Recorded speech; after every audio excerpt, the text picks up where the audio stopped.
Oui, dans l'ancien temps, les gens étaient très soudés, les familles étaient vraiment très soudées, que ce soit dans la famille restreinte comme dans la famille élargie.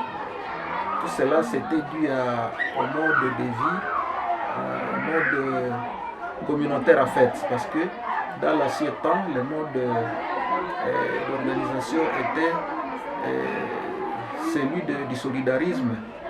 Or, actuellement, c'est le capitalisme qui a pris le dessus.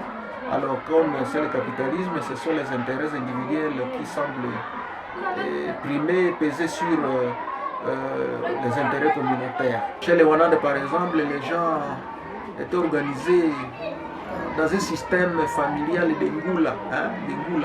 On pouvait savoir que tel Ngoula a tel avantage, tel Ngoula a telle part, et les gens avançaient en conjuguant, mais tout en étant différents. Je crois que si nous pouvons revenir à ce système-là, ça peut arranger mieux la famille comme la communauté. Mais sinon, s'il faut seulement parler sans songer aux autres, je crois que c'est la communauté qui va bâtir, qui va être désintégrée complètement. C'est ça le grand danger de ça. Alors le conseil, c'est de voir, tout en restant dans ce capitalisme, qu'on voit comment on peut aussi se rapprocher à d'autres. Ouais. Et même, je crois que la nature, c'est comme ça qu'elle est. La nature a été créée comme ça. Et des individus, parce que Kakule c'est Kakule, Palou c'est Palou. Mais, tout en étant différent, il y a aussi l'unicité. Donc on doit privilégier aussi les intérêts de la communauté.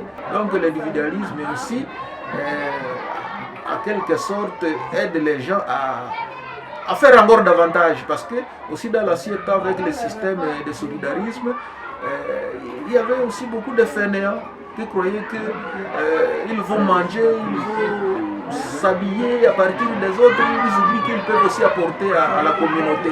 Avec l'individualisme qui colle avec le capitalisme, les gens peuvent encore faire davantage.